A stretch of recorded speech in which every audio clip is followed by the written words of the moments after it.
نحمده ونستعينه ونستغفره ونعوذ بالله من شرور أنفسنا ومن سيئات أعمالنا من يهده الله فلا مضل له ومن يضلل فلا هادي له وأشهد أن لا إله إلا الله وحده لا شريك له وأشهد أن سيدنا ونبينا ومولانا محمدا عبده ورسوله صلى الله تعالى عليه وعلى آله وصحبه وبارك وسلم تسليما كثيرا.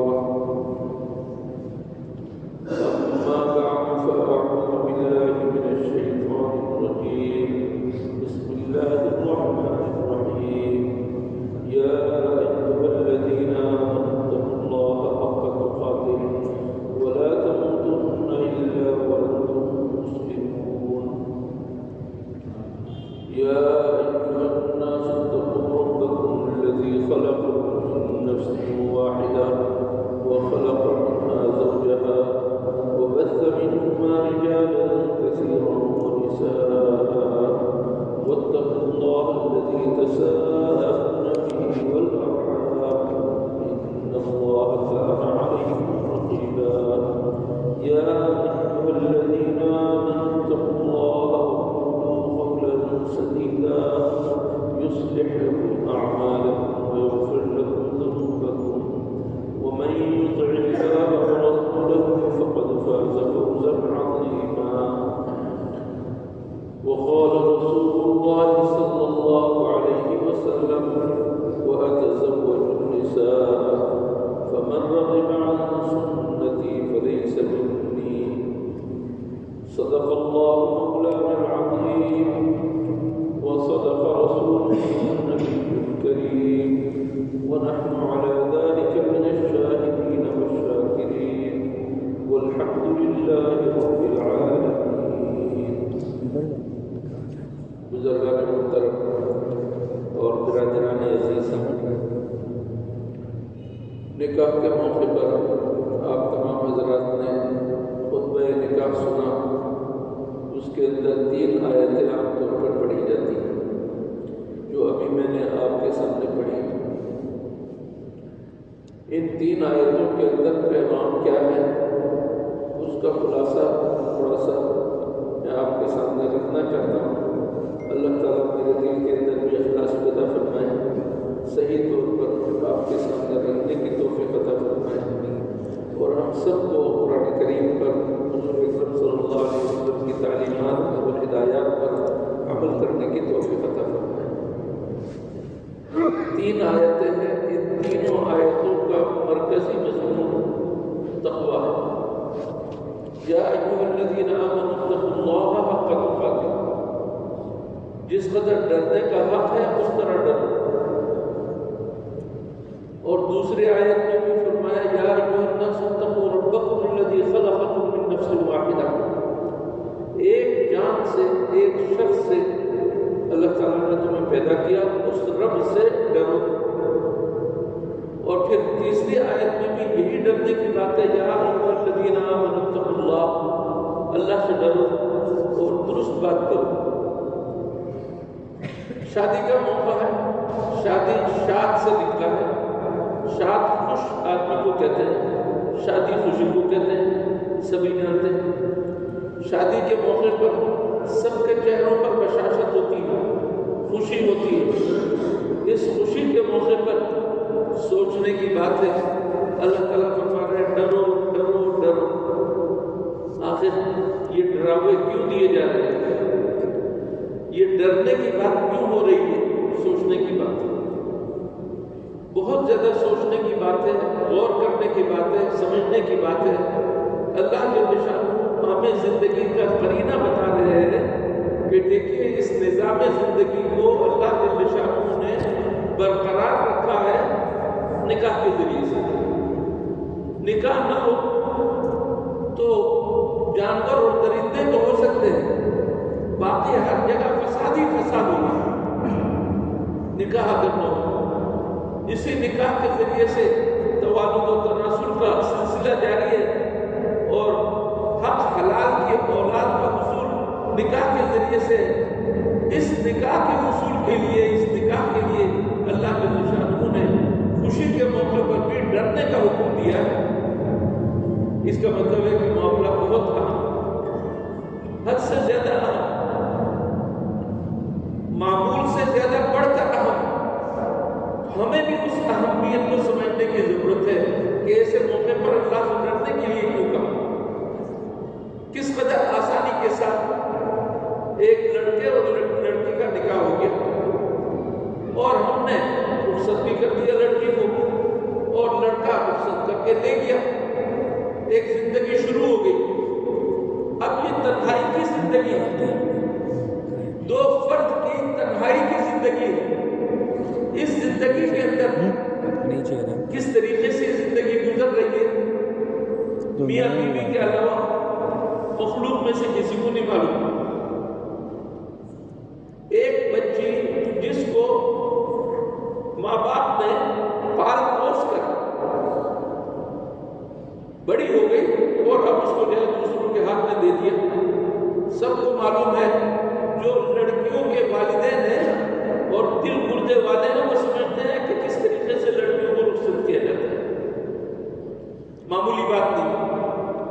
ایک صاحب آئے اور کہنے لگے کہ میری بیٹیاں ہیں، شادی سے پہلے مجھے ان کی شادی کی فکر ہوتی ہے اور جب شادی ہو جاتی ہے تو ان کے لیے میں مستقل فکر مند ہو جاتا ہوں۔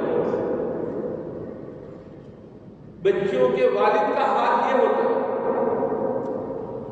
دل دھک دھک کر رہے ہوتے ہیں، میری بچی میں نے رخصت تو کر دی، معلوم نہیں اس کی زندگی کیسی گزرے گی۔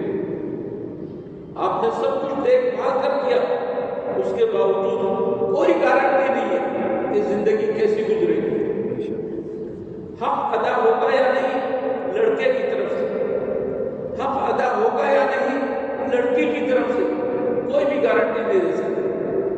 نہ لڑکے کے والدین دے سکتے ہیں گارنٹی، نہ لڑکی کے والدین دے سکتے۔ جہاں کوئی طاقت کام نہ کر سکے، کوئی لاٹھی کام کر نہ سکے، کوئی بندوق اور اسلحہ کام نہ دے سکے، اس موقع پر سوائے اللہ کے خوف کے کوئی چیز کام نہیں آتی۔ کسی کے دل میں اگر اللہ کا خوف ہو تو وہ امانت اور دیانت کے ساتھ چلے گا اور حق ادا کرے گا، اور اگر دل کے اندر دیانت اور امانت نہ ہو، اللہ کا خوف نہ ہو، تو وہ کبھی بھی حق ادا نہیں کر سکتا۔ مال ہمارے لیے سب سے بڑا فتنہ ہے۔ آج اگر لڑکی کے پاس مال ہو تو وہ گھمنڈ میں مبتلا ہوتی ہے، لڑکے کے پاس مال ہو تو وہ گھمنڈ میں مبتلا ہوتا ہے اور سامنے والے کو، دوسری پارٹی کو کچھ نہیں سمجھتا، جبکہ مسئلہ یہاں پر مال کا نہیں، ایک زندگی کا ہے۔ زندگی کیسے گزارو؟ اللہ کے رسول صلی اللہ علیہ وسلم نے ہمیں ترتیب بتائی ہے۔ اپنے بچوں کے لیے جو تم دلہن لے کر آؤ اس کے بارے میں سوچو کس قسم کی دلہن لے کر آؤ۔ تخیروا لنطفکم، تم اپنے نطفوں کے لیے یعنی اپنی اولاد کے لیے کس قسم کا محل چاہتے ہو، کس قسم کی جگہ چاہتے ہو اور کس قسم کی ماں چاہتے ہو، اس کو پہلے سے اس کا انتخاب کرو۔ ایک وہ ماں ہے جس کی تربیت اور انداز سے ہوئی، شرعی انداز سے نہیں، دینی تربیت اس کے اندر نہیں ہے۔ ایک وہ ماں ہے، ایک وہ لڑکی اور ایک وہ لڑکی ہے جس کو حقوق کا پتہ ہے کہ ماں باپ کے حقوق کیا ہے، ساس سسر کے حقوق کیا ہے، شوہر کے حقوق کیا ہے۔ اس لڑکی میں اور اس لڑکی میں زمین آسمان کا فرق ہے۔ ہمارے گھروں میں آج کل جو لڑکیاں پڑھ رہی ہیں، بڑی ہو رہی ہیں، تعلیم یافتہ کہلاتی ہیں، وہ تعلیم یافتہ کہلاتی ہے۔ پہلے تو ڈائنسٹوں کی بنیاد پر تربیت ہوتی تھی اور اب ڈائنسٹ کا زمانہ بھی گزر گیا۔ اب ہمارے پاس سوشل میڈیا ہے، فلمیں ہیں، ڈرامے ہیں، اور ان کے اندر جو اخلاق باختہ پروگرام ہیں ان کی بنیاد پر ہماری بچیوں کی پرورش ہو رہی ہے۔ بتلائیے زندگی کیسے صحیح ہو؟ زندگی کے صحیح ہونے کے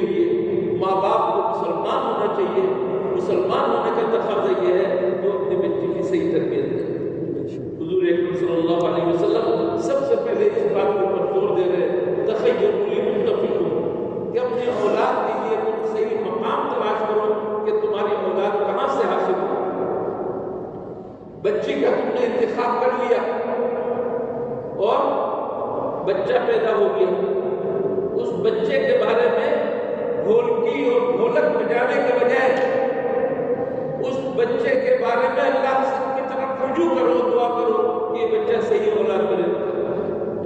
الحمدللہ ہمارے مسلم معاشرے میں بچہ ہاسپٹل میں پیدا ہو یا گھر میں پیدا ہو، سب سے پہلے اس کو نہلا دھلا کر پاک کر کے سب سے پہلے اس کے کام میں اذان دی جاتی ہے، اللہ کی بڑائی بیان کی جاتی ہے۔ سوچنے کی بات ہے کہ اب یہ لڑکا عقل تو کیا، شعور بھی بظاہر نہیں ہے، لیکن اس بے شعور بچے کو ہم نے اذان کے کلمات سکھائے ہیں یا اس کے کام میں پڑھ دیے ہیں، کیوں؟ آخر معلوم ہوا کہ اس بچے کے اندر بھی اللہ نے شعور رکھا ہے، اور اسی شعور کی بنیاد پر اللہ تعالیٰ نے اس کی بڑائی کے کلمات اس کے کام میں ڈالنے کی ضرورت ہے۔ اللہ کی بڑائی کے کلمات اس کے کام میں آ گئے، اس کے بعد اس کی پرورش تتلی تتلی زبان سے جب وہ بولنے لگے تو ماں باپ اسے ادھر ادھر کی باتیں سنانے کے بجائے، گانے کے بول سنانے کے بجائے کلمہ اسلام اور کلمہ شہادت کی تعلیم، لا الہ الا اللہ، لا الہ الا اللہ بچے کو کہنے کی ضرورت نہیں، ماں باپ جو لا الہ الا اللہ کہیں گے بچہ خود بخود بولنے لگے، اور اس تتلی زبان سے اسے اس کا کہنا ماں باپ کو کتنا بھلا لگے گا آپ سب جانتے ہیں۔ بچہ بڑا ہو گیا، اب اس کو سب سے پہلے عقیدہ سکھاؤ۔ بچہ ہوش میں آ رہا ہے، تمیز والا ہو رہا ہے، بالغ نہیں ہوا ابھی، اس کو عقیدہ سکھاؤ کہ بیٹا اللہ ایک، اللہ وحدہ لا شریک ہے، اللہ کے ساتھ کسی کو شریک نہیں کر سکتے، ایک اللہ نے ہمیں پیدا کیا ہے۔ یہ بات اس کے سینے کے اندر پہنچنی چاہیے، اس کے دل و دماغ کے اندر یہ بات ہونی چاہیے، اور اس کے بعد باپ کی انگلی پکڑ لے، اور اس کے بعد لڑکا اگر ہے تو مسجد میں آنا شروع کر دے۔ 7 سال کا بچہ مسجد میں آئے اور نماز پڑھے، 10 سال کا ہو جائے نماز کا عادی ہو جانا چاہیے۔ اب اگر وہ سستی کرے تو اس کی سرزنش کریں، اس کو معمولی سزا دیں، ڈانٹ ڈپٹ کریں کہ وہ نماز کے اندر کیوں نہیں آ رہا، مسجد میں کیوں نہیں آ رہا۔ آپ نے اندازہ لگایا بچے کی تربیت کس طرح ہوگی۔ ہم بچے کی پیدائش سے پہلے اس کا بینک اکاؤنٹ کھولنا تو ضروری سمجھتے ہیں، ہم بچے کی پیدائش کے بعد 2.5 سال 3 سال کی عمر میں کسی نہ کسی اسکول میں اسے لے جانا ضروری سمجھتے ہیں، لیکن اس کی تربیت کیسے کریں گے ہمیں اس کا احساس ہے۔ یقیناً آپ اس بچے کے مستقبل کے لیے آپ یہ سمجھتے ہیں فلاں اسکول میں بھی اگر اس کو 2.5 سال کی عمر میں پہنچا دوں گا تو یہ بہت اچھا ترقی کرے گا اور اس کا مستقبل روشن ہوگا۔ میرے دوستوں، تربیت اس چیز سے نہیں ہوتی، سب سے پہلی تربیت گاہ ماں ہے، جس کا انتخاب آپ نے اس بچے کے لیے کیا ہے۔ اس بچی کو، اس ماں کو چاہیے کہ سب سے پہلے بچے کی تربیت کرے، اس کو اسکول میں ڈال کر لمبی لمبی فیسیں ادا کرنے کی ضرورت نہیں ہے۔ یہ تو فیشن ہے کہ میرا بچہ فلاں جگہ پڑھا، 10,000 روپے، 15,000 روپے، 50,000 روپے میں مہارا دے رہا ہوں، یہ تو آپ کا ایک فیشن ہو گیا۔ وہ کتنا حاصل کر رہا ہے، کتنا مسلمان بن رہا ہے، آپ کو اسکول دیکھ۔ آپ نے جس بچے کا ہاتھ پکڑ کر 2.5 سال 3 سال کی عمر میں اسکول میں پہنچایا، کس کے ہاتھ میں دیا؟ اسکول کی ایڈمنسٹریشن کیا ہے؟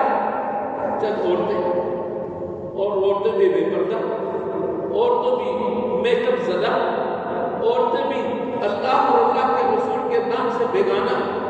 ایسی عورتوں کے ہاتھوں میں اپنے بچے کو دے کر آپ اپنے بچے کے کون سے مستقبل کی امید رکھتے ہیں؟ جی ہاں، یہ مستقبل روشن ہے اس طرح کہ یہ بچہ آپ کو بڑھاپے میں چھوڑ جائے گا، آپ کی موت پر بھی نہیں آئے گا، اور اگر موت پہ آ بھی جائے تو دور دور سے اپنی ناک پہ رومال رکھے گا اور دور سے آپ کو دیکھ کر پیچھے ہٹ جائے گا جنازہ مولوی پڑھائے گا لیکن جنازے میں وہ شریک نہیں ہو سکے گا، اس لیے کہ اسے جنازے کی نماز نہیں آتی۔ آپ ایک بچے کو پڑھانے کے لیے کیا کچھ نہیں کرتے، کتنے ہزاروں لاکھوں خرچ کرتے ہیں یہ سوچ کر کہ مجھے اس کا مل جائے گا، مجھے بعد میں ایک دو دن میں یہ لا کر دے دے گا، لیکن آپ نے اس کی دنیا تو بنا دی۔ یہ بتائیے کہ دین بھی اس کا بنایا گیا ہے۔ حضور اکرم صلی اللہ علیہ وسلم فرما رہے ہیں من ولد له مولود، جس کے ہاں کوئی بچہ پیدا ہوا فلیحسن اسمہ، اس کا اچھا نام رکھنا۔ آج اچھا نام ہم نے یہ سمجھ لیا ہے کہ گلوکاروں، اداکاروں، گلوکاراؤں اور اداکاروں کے نام کیا ہے،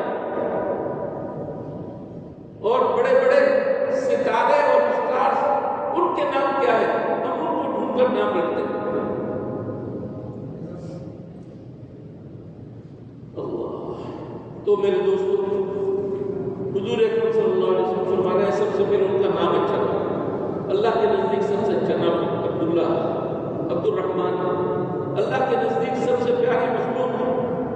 اللہ کے انبیاء کرام کے ناموں پر نام رکھو، صحابہ کرام کے ناموں پر نام رکھو، صحابیات کے ناموں پر نام رکھو۔ آپ کے بچے کے اندر، اس کی زندگی کے اندر برکت رہے، اور جب اس کی تربیت کرے، بڑا ہو جائے، بالغ ہو جائے تو اس کا نکاح کرا دے، اور اگر باپ نے اس کا نکاح نہیں کرایا، بیٹے نے کسی گناہ کا ارتکاب کر دیا تو فرمایا کہ فإنما يثم على أبيه، اس کا باپ کے ذمے بھی گناہ لازم آئے گا۔ ایک طرف لڑکے کی تربیت، دوسری طرف لڑکی کی تربیت، ان دونوں کے نظام سے ہمارا معاشرہ خوبصورت ہو سکتا ہے، اور اگر نہ لڑکے کی تربیت ہوئی نہ لڑکی کی تربیت ہوئی، اور دونوں کو مسائل اور احکام کا بھی کچھ پتہ نہیں، دینی اعتبار سے ضرورت کیا ہے یہ کچھ معلوم نہیں، فلموں میں دیکھ لیا نکاح پھیرے دینے سے ہوتا ہے، نکاح پھیرے دینے سے ہوتا ہے۔ آج کے نوجوان پوچھتے ہیں کہ یہ قبول سے کیسے نکاح ہو گیا، ہم نے تو پھیرے دیے ہی نہیں۔ آج کے نوجوان یہ دیکھتے ہیں، ہندوؤں کی تہذیب ہمارے اوپر اس طرح مسلط ہے۔ ضرورت اس بات کی ہے کہ حضور اکرم صلی اللہ علیہ وسلم کی تربیت کا طریقہ کیا ہے پیش نظر، نکاح کرنے والے لڑکے کی باقاعدہ تربیت ہو کہ نکاح کے بعد تمہارے سامنے کیا کیا مسائل آتے، نکاح کرنے والی لڑکی کی تربیت ہو کہ نکاح کے بعد تمہارے سامنے شوہر کے کیا حقوق ہے، ساس سسر کے کیا حقوق ہے، سسرالیوں کے کیا حقوق ہے، تمہارے اپنے ماں باپ کے کیا حقوق ہے، لڑکی کو بتانے کے لیے صرف یہ کہہ دینا کہ نہیں میری لڑکی بہت تعلیم یافتہ ہے، پڑھی لکھی ہے، لہٰذا اس کو کچھ کہنے کی ضرورت نہیں، غلط بات ہے، ہم نے کبھی تربیت کی۔ اس طرح لڑکے کے بارے میں یہ سوچ لینا کہ نہیں میرا لڑکا بڑا سمجھا ہوا ہے، یہ بات نہیں صحیح۔ جو لوگ دین نہیں پڑھتے، دین کی تربیت حاصل نہیں کرتے، ان کے گھروں کے اندر یہی فتنہ و فساد ہوتا رہتا ہے۔ نکاح ایسا بندھن ہے جو شرعی بندھن ہے، اس کے بغیر ہمارا نظام چل نہیں سکتا، اور ایک پوری زندگی کا بندھن ہے۔ بتلائیے اس نکاح کے اندر اگر آپ نے قوالی، ڈھولک، مجرا اور رنڈیوں کو بلا کر آپ نے خوشی منائی تو بتلائیے کتنی برکت ہوگی۔ آج یہی ہوگا۔ نکاح کے بعد شادی کے مراحل ہے، بچی کی رخصتی، لڑکے کا ولیمہ، اور ہم نے بڑے بڑے ہال بک کرا لیے اور اس کے اندر مخلوق کھیل اور تماشا ہو رہا ہے، عورتیں بن سنور کر آ رہی ہیں، مرد بھی بن سنور کر آ رہے ہیں، اور مخلوق چل رہا ہے، سارا معاملہ مخلوق چل رہا ہے، اور اس کو ہم طرف نہیں سمجھتے۔ ہم لوگ کتنے پیچھے ہو گئے۔ حضور اکرم صلی اللہ علیہ وسلم کی خواتین سے کہا جا رہا ہے کہ پردہ کرو، امت کی خواتین سے کہا جا رہا ہے پردہ کرو، آج ہم نے کیا کیا؟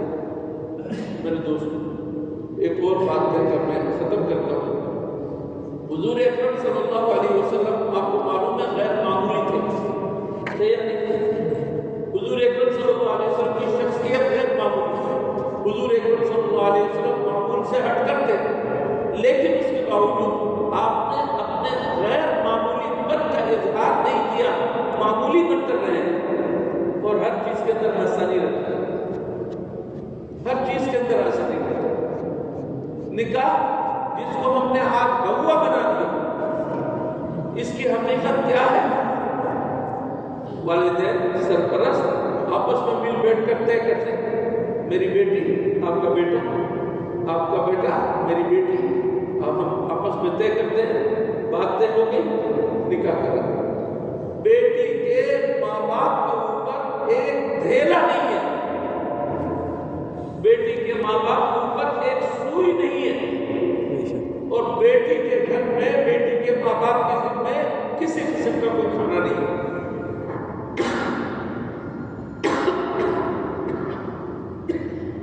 اب اندازہ لگائیے. دوسری طرف آپ کو ایک چھوٹا سا واقعہ حدیث کا سننا. حضرت عبد الرحمن بن عوف رضی اللہ تعالیٰ عنہ عشرہ مبشرہ میں سے، حضور اکرم صلی اللہ علیہ وسلم کے قدیم الاسلام ساتھیوں میں سے. حضور اکرم صلی اللہ علیہ وسلم پہلے تشریف لے آئے ہجرت کر کے، وہ بعد میں ہجرت انہوں نے کی، اور جب آتے ہی انہوں نے ایک انصاری کے ساتھ ان کو بھائی بنا دیا. اس انصاری کا نام تھا حضرت سعد بن ربیع. بھائی بنانے کا مطلب یہ نہیں ہے کہ بس ایسے منہ بولے بھائی ہو گئے، نہیں، قربانی دینے والے بھائی تھے. اس وجہ سے انصاری صحابی نے اپنے اس نئے بھائی سے کہا کہ بھائی جان، انصار کے سارے لوگ جانتے ہیں میں انصار میں سب سے زیادہ مالدار ہوں، میں اپنے سارے مال کو آج تقسیم کرنے کے لیے تیار ہوں، آدھا مال آپ لے کے آدھا مال لے. اور انہوں نے یہ بھی پیشکش کی کہ میری 2 بیویاں ہیں، ان میں سے دیکھ لو، جس بیوی کو تم پسند کر لو میں اسے طلاق دیتا ہوں، اس کی عدت گزر جائے نکاح. حضرت عبد الرحمن بن عوف رضی اللہ تعالیٰ عنہ نے شکریہ کے ساتھ ان کی یہ پیشکش رد کر دی اور کہا کہ بھائی جان، مجھے صرف بازار کا راستہ دکھا. بنو قینقاع کا بازار وہاں پر معروف تھا، راستہ بتا دیا. جب معمولی چیزیں، پنیر، گھی، اس قسم کی چیزیں لے کر وہ تجارت کرنے لگے اور اللہ تعالیٰ نے اس کو برکت دی. چند دنوں کے بعد حضور اکرم صلی اللہ علیہ وسلم کی خدمت میں حاضر ہوئے تو ان کے کپڑے پر ایک داغ لگا ہوا تھا رنگ کا، جو عام طور پر شادی شدہ عورتیں لگاتی ہیں. ان کے کپڑے پر داغ لگا ہوا. حضور اکرم صلی اللہ علیہ وسلم نے پوچھا، ماں ہیا، کیا ہوا عبد الرحمن، کیا تم نے نکاح کر لیا؟ عرض کیا، یا رسول اللہ میں نے نکاح کر لیا. سوچنے کی بات ہے، انتہائی قریب ترین عشرہ مبشرہ وہ 10 خوش نصیب صحابہ کرام جن کو حضور اکرم صلی اللہ علیہ وسلم نے ایک ہی نشست میں خوشخبری سنائی جنت کی، وہ ہیں ان میں سے ایک. انہوں نے نکاح کیا، حضور اکرم صلی اللہ علیہ وسلم کو بتایا نکاح اتنا معمول کا ایسا معاملہ ہے کہ اس کے لیے بہت زیادہ اہتمام کی ضرورت ہی نہیں تھی. پوچھا کتنا مہر دیا؟ انہوں نے کہا کہ اتنا مہر دیا، اور اس کے بعد کہا کہ اولن ولو بشاۃ، ولیمہ کر دو، بس ایک بکری کا ولیمہ کر دو. میرے دوستو یہ سوچئے ایک بکری کے اندر کتنے آدمی کھا سکتے ہیں؟ چھوٹی بکری ہو تو 15 آدمی 10 آدمی کھا لیں گے، ذرا متوسط ہو 20 آدمی کھا لیں گے، ذرا تازہ ہو تو چلو 50 آدمی کھا لیں گے. یہ عشرہ مبشرہ میں سے قدیم الاسلام کتنے صحابی ہیں، انصار کے لوگ بھی ہیں، مہاجرین بھی ہیں، لیکن نہیں، کہتے ہیں کہ ایک بکری کو ولیمہ. یہ سادگی تھی، اور حضور اکرم صلی اللہ علیہ وسلم نے اس سادگی کی تعلیم دی. ایک جہاد کے موقع پر حضور اکرم صلی اللہ علیہ وسلم کا ایک نکاح ہوا اور ولیمہ کرنا تھا. آپ نے اعلان کر دیا کہ بھئی جس کے بعد جو چیزیں لے آؤ، کوئی پنیر لے کر آ رہا ہے، کوئی کھجور لے کر آ